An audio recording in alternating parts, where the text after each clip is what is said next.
Bu tarafa.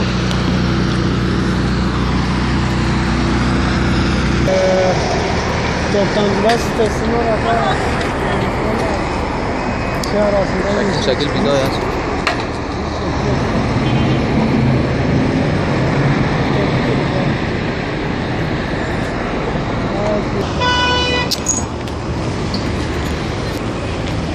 Çek. Tamam, çek abi çek.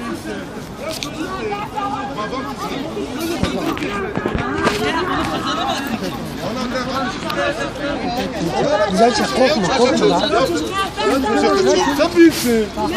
Ya demin bir onlara Abi çocuğun senin kafaları var. Ya çek ya, güzel çek ya. Ben sağlamıyorum lan. Ya kardeş, Sen ne içiyorsun? yemin Kırdır. Kırdır ne içiyorsun? için